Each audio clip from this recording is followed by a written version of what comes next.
کون سے گناہوں کی سزا دنیا میں ملتی ہے؟ بنت طٰہٰ بہار انڈیا سے پوچھتی ہیں کون کون سے گناہ ایسے ہیں جن کی سزا دنیا ہی میں ملتی ہے؟ کیا ان گناہوں کی فہرست میں والدین کی نافرمانی اور زنا بھی شامل ہے؟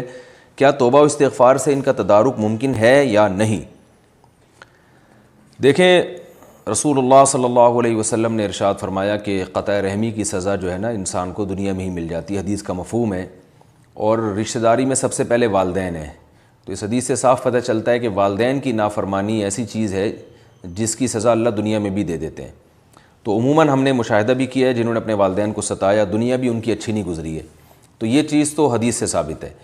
دوسرا جو زنا کا آپ نے پوچھا ہے، یہ کون کون سے، باقی میرے ذہن میں ایسے گناہ نہیں آ رہے، لیکن زنا کے بارے میں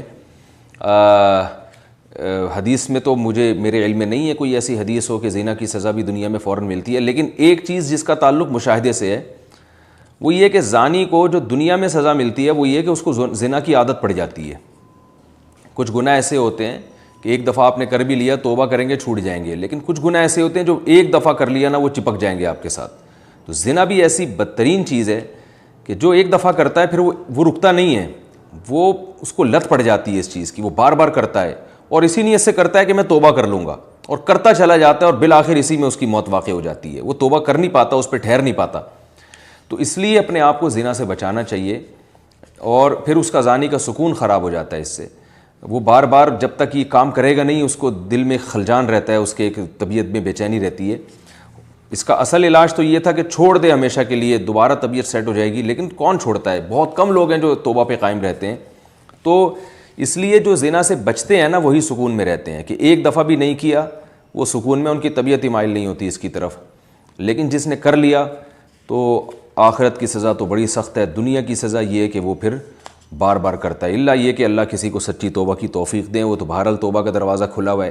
قرآن میں صاف ہے، من تاب وآمن وعمل عملا صالحا، جو بھی توبہ کرے گا اور آئندہ نیک اعمال شروع کر دے گا تو اللہ غفور الرحیم ہے، اللہ توبہ قبول کرنے والا ہے، بہت رحیم ہے۔ لیکن توبہ کرتا کون ہے اور توبہ پہ قائم کون رہتا ہے، یہ بڑا مسئلہ ہے۔ تو اس لیے بھائی اپنے آپ کو زنا سے دور رکھنا چاہیے۔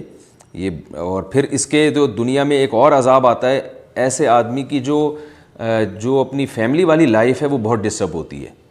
جب اس کی شادی ہوتی ہے تو بیوی کی طرف زیادہ توجہ نہیں ہوتی، کیونکہ اتنی درجنوں عورتوں میں دلچسپی لے چکا ہوتا ہے زانی کہ بیوی اچھی نہیں لگتی۔ جو زنا سے بچتا ہے اس کے لیے تو بیوی ہی سب کچھ ہے، تو بیوی کی طرف طبیعت مائل ہوتی ہے، وہ گھر آتا ہے، بیوی سے ملتا ہے، خوش ہوتا ہے۔ زانی بیوی کو بوجھ سمجھتا ہے اور بس وہ سمجھتا ہے میرے بچے پال رہی ہے، اور کیا اس کے علاوہ اس کے کیا زوجہ سے جذبات نہیں ہوتے، تو محبت نہیں ہوتی۔ جب محبت نہیں ہوتی تو ظاہر ہے پھر گھر میں تو انسان کو محبت چاہیے، وہ ماحول نہیں ملتا۔ بچوں کو جب پتہ چلتا ہے ہمارا باپ ایسے تھا، بچوں پہ باپ کا بہت برا اثر پڑتا ہے، بچے بھی برائی کی طرف مائل ہوتے ہیں، گھر تباہ ہو جاتا ہے، اور یہ بڑھاپے میں تو پھر زندگی عذاب بنتی ہے۔ عورت کو شوہر پہ اعتماد ختم ہو جاتا ہے، اور بہت ساری خرابیاں ہیں جو ایک تھوڑی دیر کے لیے انسان مزے لیتا ہے، اور ان مزوں کی وجہ سے اپنی جو فیملی والی لائف ہے اس کو ہمیشہ کے لیے برباد کر دیتا ہے۔ تو اس لیے بھائی اپنے آپ کو ان برائیوں سے بچا کے رکھنا چاہیے، اور آخرت کی سزا تو بہت سخت ہے، جہنم کی آگ ہے۔ اور اگر اسلامی حکومت ہو تو زانی کی سزا 100 کوڑے ہے، اور شادی شدہ زنا کرے تو اس کی سزا سنسار کرنا ہے۔ اتنا بڑا جرم ہے، اللہ تعالی ہم سب کو اس سے محفوظ رکھے۔